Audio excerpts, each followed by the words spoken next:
The writer Maxwell Conroe has written essays, short stories, and novels about cybercrime.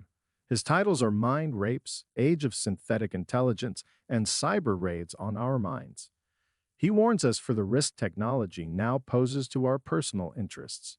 The fiction writer Maxwell Conroe fears the human race is at the brink of destruction of our individual freedom. Maxwell, is this all true? You say our minds are being monitored by search engines and influencers. Our browser histories are remotely logged, routinely logged by invisible third parties.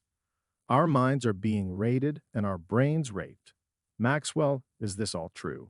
I'm afraid it's much worse than that. Governments and companies vie for our votes and consumer choices. The World Wide Web and social media on our smartphones hold the potential of becoming the destroyers of our personal freedom. Every step we take is mapped out. We have nowhere left to hide. An oversight on all this monitoring of our activities and interests by third parties is invisible and poorly regulated. Our independent thinking and decision-making processes are covertly manipulated all the time. Information sorting algorithms and artificial intelligence are changing our code of conduct and culture real time. We are all targeted by spyware via our primary communication tools. The social networks also make us very vulnerable to manipulation. Invisible parties hold the keys to our minds. What should be done to protect ourselves against these mind rape practices by third parties, Maxwell?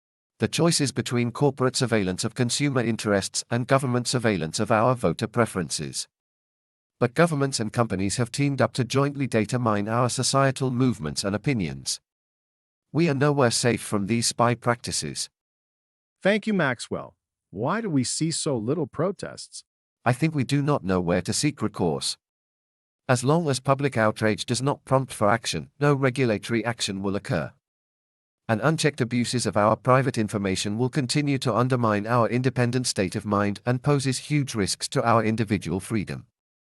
The corporate spying on our opinions and preferences means the web and social media have the potential of becoming, in the wrong hands, weapons of mass destruction.